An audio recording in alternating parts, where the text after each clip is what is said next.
नमस्कार दोस्तों, स्वागत है आपका मेरे YouTube चैनल हिस्ट्री साइड में।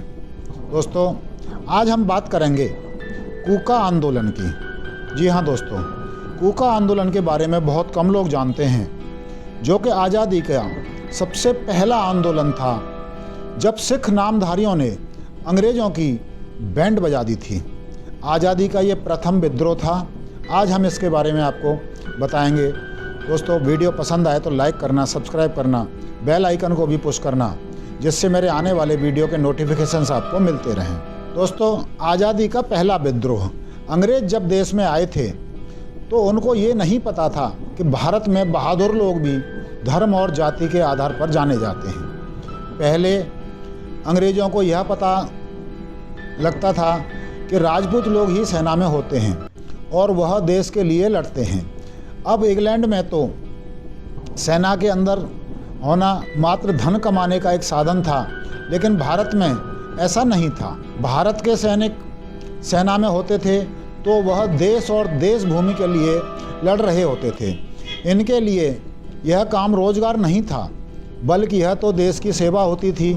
ऐसा ही एक बार पंजाब में उस समय हुआ जब एक आंदोलन जो पहले धार्मिक था वह राजनीतिक विद्रोह में तब्दील हो जाता है और अंग्रेज़ों की बैंड बजा दी जाती है। अधिकतर लोगों ने कूका आंदोलन का नाम भी नहीं सुना होगा, लेकिन यह आंदोलन एक बड़ा विद्रोह था।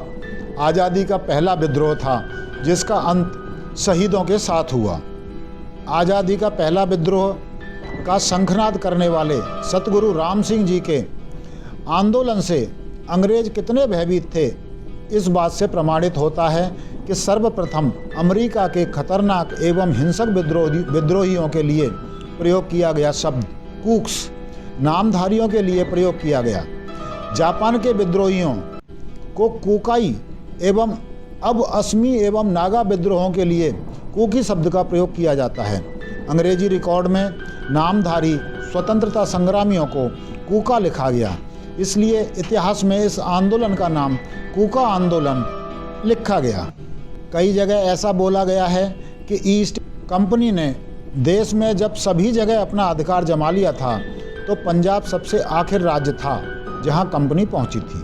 1760 में राजनीतिक सफलता के बाद कंपनी ने देश का ईसाईकरण करने का अपना लक्ष्य बनाया था।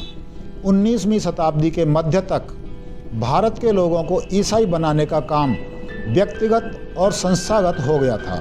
लोगों को ईसाई बनाने का काम तेजी से हो रहा था। एक बार कूका आंदोलन के लोगों को ये पता चला कि कुछ अंग्रेज हिंदुओं के सामने ही गाय काटने के लिए जा रहे हैं, तो कुछ ही गिनती के लोगों ने अंग्रेज़ों की पूरी बटालियन को मिट्टी में इस तथ्य की जांच के लिए डॉक्टर सतीश चंद्र मित्तल की पुस्तक भारत का इतिहास देखा जा सकता है।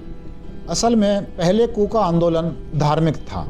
सर्वप्रथम 5 अगस्त 1863 को सियालकोट, वर्तमान में जैसे पाकिस्तान के नाम से जानते हैं, के डिप्टी कमिश्नर की रपट से ब्रिटिश उच्च अधिकारियों को सारा सच पता चल पाया था। बाबा राम सिंह अभी तक पंजाब में धर्म के अंदर सुधार की मांग कर रहे थे, लेकिन रिपोर्ट में बताया गया कि बाबा राम सिंह आज़ादी के लिए लड़ाई लड़ रहे हैं। हर नामधारी संदेह की दृष्टि से देखा जाने लगा। लुधियाना के डीआईजी मैकेंड्रू एवं अम्बाला के कमिश्नर JW मैकनाब ने अपनी 4 नवंबर 1867 की रिपोर्ट में कूका आंदोलन को ब्रिटिश सल्तनत के लिए सबसे बड़ा खतरा बताकर तत्काल सतगुरु राम सिंह जी सहित सभी सहयोगियों को गिरफ्तार करने एवं नामधारी जत्थेबंदी को गैर कानूनी घोषित करने की सिफारिश की।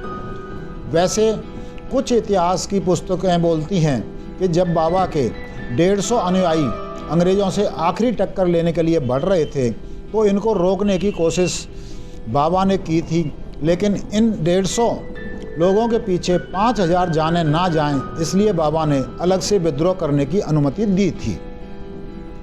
सन 1870 तक कूका का आंदोलन एक बड़े विद्रोह का रूप ले चुका था। अंग्रेज अब नामधारी कूका के लोगों से डरने लगे थे। इन लोगों का सिर्फ और सिर्फ एक ही मकसद था और वह था आज़ादी। ब्रिटिश हुकूमत के साथ टकराव होने लगा था, गौ हत्या का सख्त विरोध होने लगा था, तब अंग्रेज़ों ने इस विद्रोह को ख़त्म करने की ठान ली थी। कई नामधारियों को आजीवन कारावास की सज़ा दी गई, अनेक को काला पानी अंडमान भेज दिया गया और अनगिनत नामधारियों को गहरे सागर में डुबो दिया गया। अमृतसर के सत्र न्यायाधीश मेजर डब्ल्यू डेविस ने 30 जुलाई 1871 को 4 नामधारियों को सरेआम फांसी की सज़ा सुनाई। 15 अगस्त 1871 को अमृतसर के रामबाग स्थित वट वृक्ष से लटकाकर चारों को फांसी दी गई। 5 अगस्त 1871 को रायकोट में मंगल सिंह, मस्तान सिंह एवं गुरमुख सिंह को सरेआम फांसी दी गई। 26 नवंबर 1871 को लुधियाना सेंट्रल जेल के बाहर सूबेदार ज्ञान सिंह, रतन सिंह एवं बतन सिंह को फांसी दी गई। बंगाल रेगुलेशन एक्ट 1818 का पहली बार 54 वर्ष बाद भारत माँ की इन्हीं नामधारी सपूतों के विरुद्ध प्रयोग किया गया। बिना मुकदमा चलाए 65 क्रांतिकारियों को तोप से उड़ा दिया गया एवं एक 12 वर्षीय बालक बिशन सिंह को तलवार से काट डाला गया।